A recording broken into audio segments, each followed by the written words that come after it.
AITA for yelling at a father who followed a school bus. So I drive a school bus, and as most people know, every school district is short on bus drivers. The bus I drive averages between 68 to 74 students depending on the day, so as you can guess it gets quite loud. Therefore I am often telling students to be quieter and stay seated. Yesterday was a Friday, and as usual the kids were excited to get home. After repeatedly telling them to sit and be quiet, I had to silence the bus. Basically I stop the bus, point to the camera and say no more talking on the bus, Ms. D, principal, is watching. This usually works as most kids just begin to whisper thinking I can't hear them. One kindergartner, we'll call him Mark, refused to sit still or quiet down. A second grader sitting next to him, Joe, was trying to calm Mark down. At some point Mark stands up on the seat and Joe grabs him by the backpack, pulls him down into the seat. Mark begins at cry. I ask Mark at his stop what happened, and he says Joe pulled me, then gets off the bus with his older sister. As I continue on my route I notice a silver car following the bus. The driver stays in the car as I get to each of my last 4 stops. The other students kept saying it was Mark's dad, so I was expecting some kind of confrontation. When we reached the last stop, which is a daycare and just happened to be Joe's stop, he parked his car and approached the bus.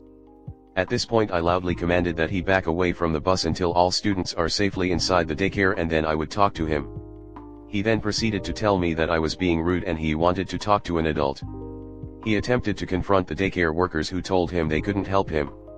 At this point he refused to talk to me and decided he would go to the school. Now at that time I was expecting him to be angry at me and was attempting to start trouble with me.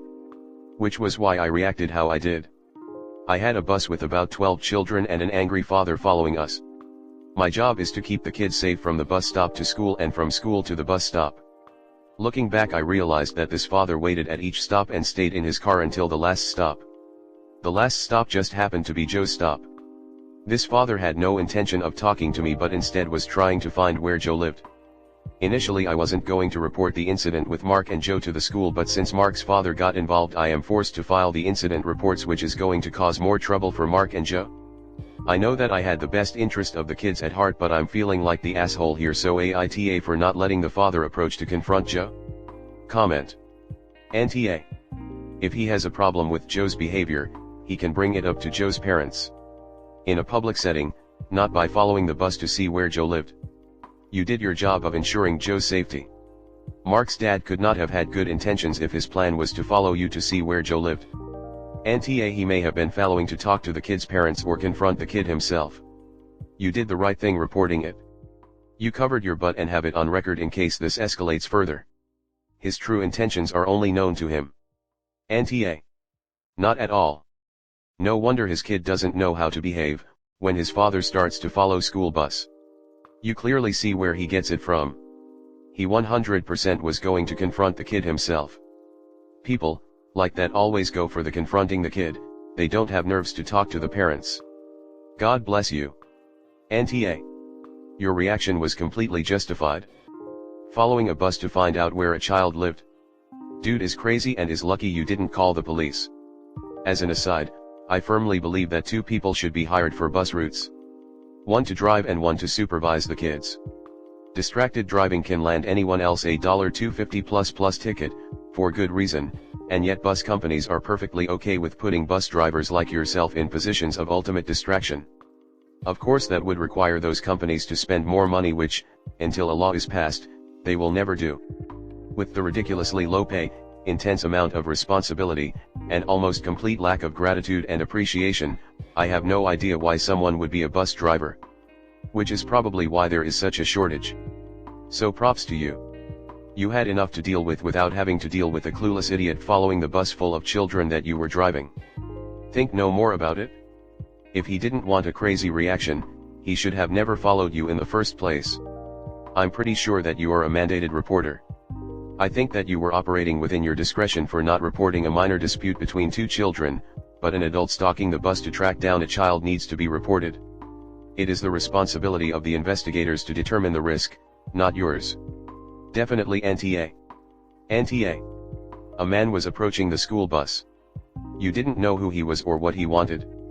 It could have had nothing to do with the incident between the boys. You weren't wrong to try to keep him away from the bus and the students. Is there a district protocol for dealing with this kind of situation? I think you absolutely need to report the incident. Whether the student's conflict was related to the man attempting to confront you or not, both incidents should be reported for your own well-being.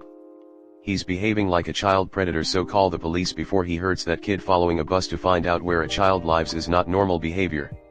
If he has issues with bus behavior, he should have approached the school for mediation with Joe's parents. He's behaving like he's winding up to abduct or hurt that child as revenge, and you shouldn't ignore this. Go to the police and the school. Warn Joe's parents too that this adult man is stalking their child. Also, I'd stop having his son on the bus at all. If dad has time to stalk a school bus full of children to find out where one of them lives, he can drive his child to school himself, unless maybe he's not legally allowed to be near schools, in which case he shouldn't be following the school bus either. Next story 2.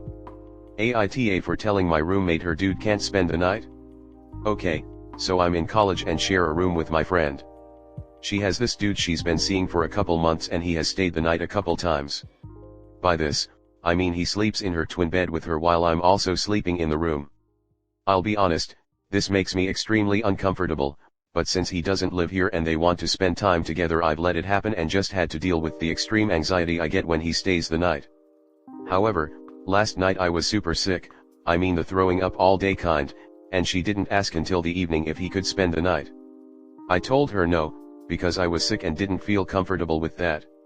She basically ignored my no, saying he had nowhere else to go and they would keep out of my hair as much as possible.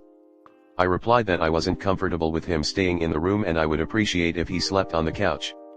She again tried to subvert my no, and I finally was like, dude, I get super bad anxiety when I'm sick, and the idea of a man sleeping in the room when I'm like this makes me super uncomfortable. I fell asleep soon after, and I guess because he didn't want to sleep on the couch, he just drove home.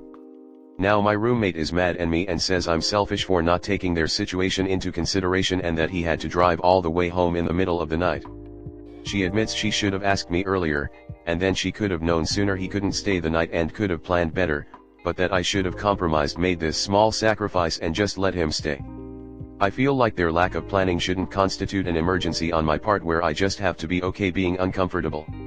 And what's the point in asking me if you were just not going to listen to my no until I said no multiple times? Reddit, please LMK if I am the asshole. I don't think I am.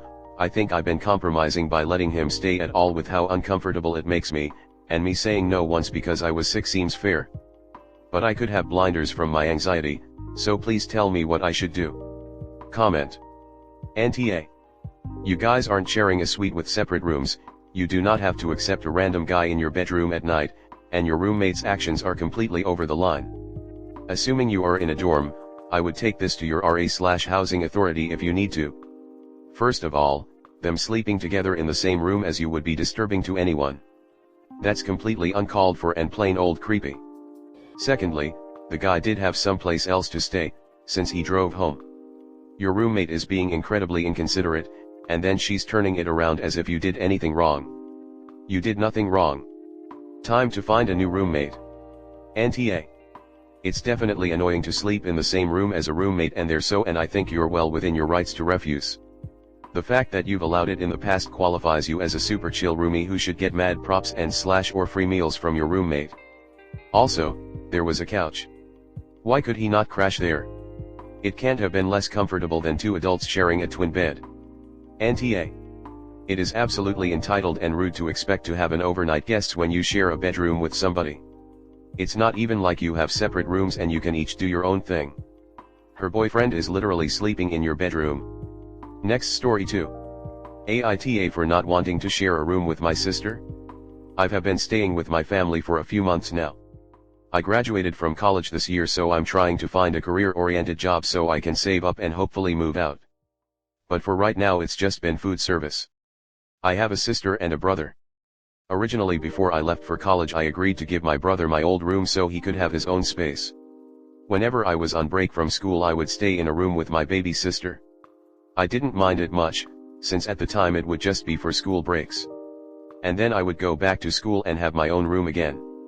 However, my family has recently moved houses. It has 3 bedrooms and a finished basement. When we discussed the room arrangement, my mom kept saying that my sister and I would continue to share a room. Her and my brother would have their own rooms.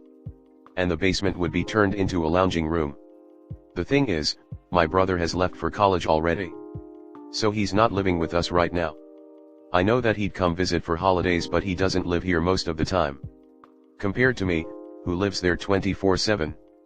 I tried bringing it up, but it turned into a full-blown argument about where my brother was supposed to sleep if I took his room. I brought up that he could room with our younger sister like I did for years. She has bunk beds after all. But she said that he's a grown man, he can't share a room with a 7-year-old. I said, but I'm a 22-year-old woman sharing a room with a 7-year-old, but she said it was different because I was a girl. My mom also said that it was her job to make sure everyone was comfortable and that I was expecting too much. I feel as though she thinks I don't appreciate her letting me stay. I do appreciate her, but I just want my own space in the house. I'd like to decorate and put all my stuff in my own room. I'm also planning on getting a desk where I can work. But I'm expected to give my brother the room when he's there.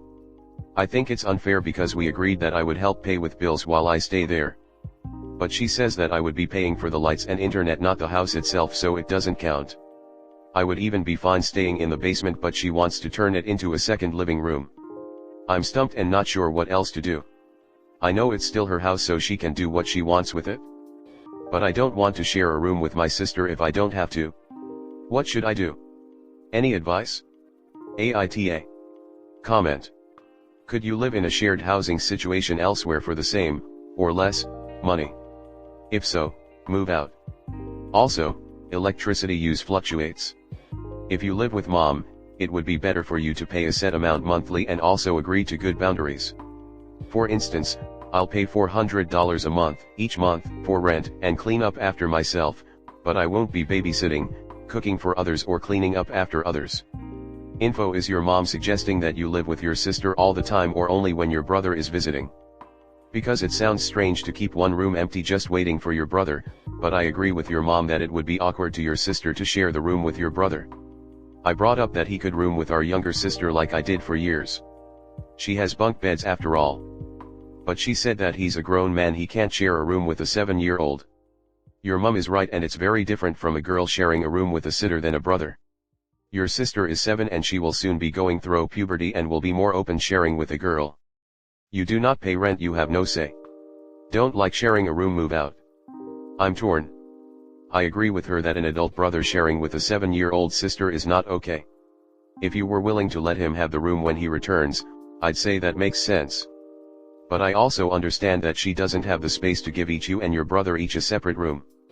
And while I'd appreciate if she said you don't understand the cost of running a house, she might not understand how nuts rent is. At least where I am, many mortgages on houses here are a lot less than renting even a 1-bedroom apartment. If she's thinking I don't want her to be too comfortable staying here, she's 22, time to get her own place, then she's just not in touch with reality.